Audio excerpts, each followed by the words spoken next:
The Challenge 41 rookies are shattering the show's DNA like never before. You guys feel that? That weird twist in the air. That shiver down your spine. Yeah, that's not your imagination. That's the Challenge Season 41 flipping everything we thought we knew about this show on its head. And I'm not exaggerating when I say this. The rookies this season aren't just new blood, they're straight up mutation. A seismic rupture to the very DNA of the challenge. You can feel it creeping in every episode.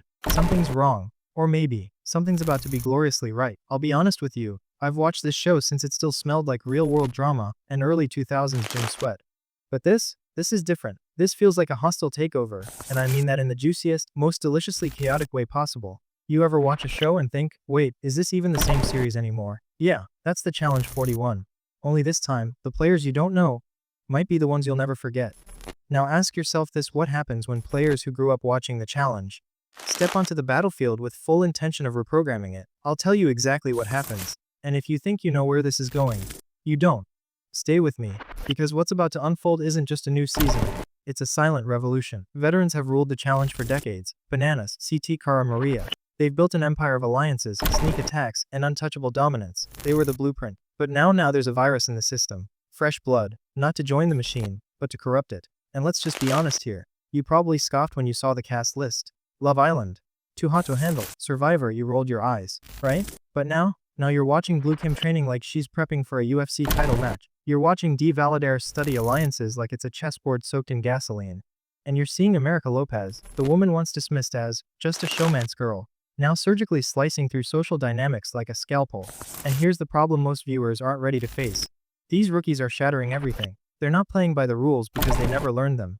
And if you're just now realizing that, yeah, maybe it's already too late. Subscribe right now to Breakdown Epic, because we're not just watching the challenge. We're peeling back the layers, exposing the secrets no one's talking about, and dragging the strategy out into the sunlight. You don't want to be late when the next veteran crumbles. And trust me, it's coming. Here's the forbidden truth no one's spelling out for you. The rookies of the Challenge 41 aren't playing the challenge, they're hacking it. Let's talk America Lopez. Yeah, you remember her from Big Brother 25. Soft-spoken, underestimated, dismissed. She was known more for her showmance than strategy. But guess what? She watched her whole game collapse and came back sharper than ever. She's not here to flirt. She's here to dominate. She knows how it feels to be the underdog. That kind of fire. It burns through alliances like napalm. Then there's Blue Kim, the only woman in BB25 who snagged a veto. She's not just muscles and lashes, she's calculated, cold quiet, and somehow still underestimated, which is exactly how assassins operate. And then Cedric Hodges. You all remember the guy who volunteered for the nomination block on Big Brother 26. It sounds dumb, until you realize he was testing loyalty. He burned for it, yeah, but that kind of loyalty, it terrifies the challenge veterans. Why? Because loyalty in this game is rarer than honesty in a confessional. These rookies aren't random. They're recruited tacticians, strategic imports from reality's best battlegrounds. And they're not scared. They're starving. Who would you be more afraid of in a physical comp? A. Johnny Bananas on his worst day. B. A fired up Dee Valadares post. Survivor win with revenge in her eyes. Drop it in the comments. And hey, don't just sit there judging from the couch. Let me know this. If you got dropped into the Challenge 41 house tonight, which rookie would you ally with? Be real. Don't pick the safest. Pick the deadliest. And while you're thinking about it, remember when the challenge was fun. Goofy rivalries, drunken hookups, harmless sabotage. Yeah, me too. And then they open the gates and let in players who treat every episode like it's the Hunger Games. No shade. Okay, maybe a little shade. You ever watch someone like Izzy Fairthorne? Yeah, the too hot to handle girl. Hit the elimination sandpit like she's been secretly training in a Fight Club basement for 3 years. That's not entertainment. That's evolution.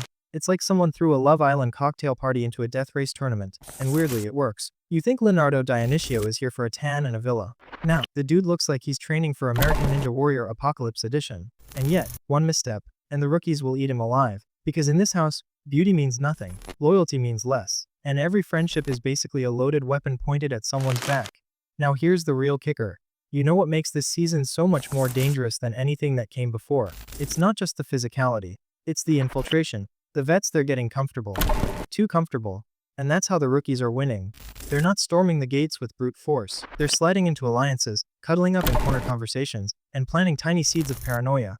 Remember how we saw Wes manipulate entire seasons with a smirk? These new players studied that playbook like it was the Dead Sea Scrolls. And now they're flipping it on its head. But here's a theory, and I need you to hear me out. What if this isn't just one season of change? What if this is the last stand of the old regime? Because once this wave of new blood finishes flooding the system, the game itself can't go back. Veterans like Tori and Fessy think they can train rookies into good soldiers. But Dee Valadares didn't come to be trained. She came to dismantle the hierarchy. Ezzy Fairthorn. She's not here to find love. She's here to prove that reality TV Barbie can outplay the muscleheads and manipulate the power players, while still wearing lashes longer than your will to live. This isn't just a season, it's a test. And the test is simple: can the rookies take the game away from its creators and survive the fallout Cedric's already formed quiet allegiances that would have taken CT years to establish? You think it's coincidence? Think again. He's learning the social fabric faster than most veterans can react, because he knows something crucial. The challenge isn't about power, it's about perception of power. And perception. That's where America Lopez is quietly making her kill shot. She's becoming the girl you don't see coming, until she's your only option in elimination. And it's already too late. The real war isn't in the pit. It's in the vote. It's in the look that lasts a second too long. It's in the silence after someone says, "You can trust me." That's the level these rookies are playing at now. Subtle, surgical, savage. Alright, let's do this. You're in the house. Final 12. You can only form an alliance. Who's your ride or die? Cedric. The loyalty risk with a revenge arc of Blue. The Shadow Queen with unpredictable moves D. The social sniper with a survivor resume Izzy. The wildcard who everyone underestimates. Comment below. I need to know. And don't just pick favorites, pick winners. Also, if you're one of the people still crying, bring back the old format. I love you, but you're living in denial. This is the new format. It's faster, messier, more dangerous, and honestly, it's better. Because this is the first time in years we don't know who's really running the house. And if that doesn't scare you a little, you're not paying attention, okay? Real talk, does anyone else get the vibe that production knew what they were doing bringing in this specific rookie batch? Because this cast, it's like someone typed "chaotic genius" into a reality TV search bar and then hit Unleash. I'm watching Leonardo go from Villa Flirt to possible comp beast like someone clicked Evolve Pokemon. And Izzy, she's serving Mean Girls but in a cage match. Energy, and I'm kind of obsessed with it. At this point, I'm halfway convinced TJ has a secret whiteboard where he's drawing lines like, if America teams up with Cedric and Blue backdoors Fessy, then D goes nuclear. This season feels like one of those meme conspiracy boards, where everyone has red yarn between Cascodos and no one's sleeping, which, side note, same. You know what's really going to be wild? The rookie betrayals. Because they will turn on each other. That's the difference between vets and rookies. Vets lie to your face with a smile and make you thank them for it. Rookies, they stab once then panic. But when that panic fades, that's when we get the true monsters. Watch for it. The moment when the alliances start to crumble from the inside. When Cedric realizes D has more influence than him. When Blue figures out Ezzy is the social virus no one accounted for. When America has to choose between loyalty and legacy. That's when the game will catch fire. So now here's your final question: are we watching the death of the challenge? Or its full-blown evolution into something darker, smarter, and completely unpredictable?